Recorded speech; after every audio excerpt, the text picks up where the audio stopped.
Favourite dress damage ஆயிருச்சு, அதை எப்படி நீட்டா ஃபிக்ஸ் பண்றதுன்னு ஒரு ஐடியா சொல்லுங்க அப்படின்னு நிறைய பேர் கேக்குறீங்க. இதை தையல் இல்லாம ஊசி இல்லாம நீட்டா எப்படி ஃபிக்ஸ் பண்றது அப்படின்னு பார்க்கலாம். முதல்ல ராங் சைடு மேல இருக்கிற மாதிரி நம்ம திருப்பிக்கணும். இதை ஃபிக்ஸ் பண்றதுக்கு நம்ம ஃபியூசிங் டேப் தான் பயன்படுத்த போறோம். இதை ஹெம்மிங் டேப் அப்படின்னு சொல்லுவாங்க.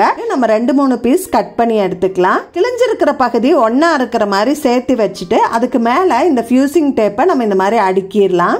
இதுக்கு மேல இன்னொரு பீஸ் துணி வைக்கணும். ஏதாவது ஒரு ப்ளூ கலர் துணி இருந்தா போதும், இது வெளியில தெரியாது. சூடா இருக்கிற அயன் பாக்ஸை வச்சு நல்லா பிரஸ் பண்ணி விட்டுறலாம்.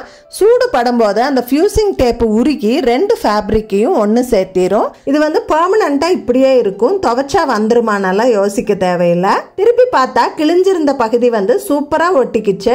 ரொம்ப பக்கமா பார்த்தாதான் ஒரு சின்ன கோடு தெரியும். இந்த வீடியோவோட டைட்டிலுக்கு மேல ஃபுல் வீடியோ டேக் பண்ணிருக்கேன். அதுல ப்ராடக்ட் லிங்க்ஸும் கொடுத்துருக்கேன். அதை கிளிக் பண்ணி பாருங்க.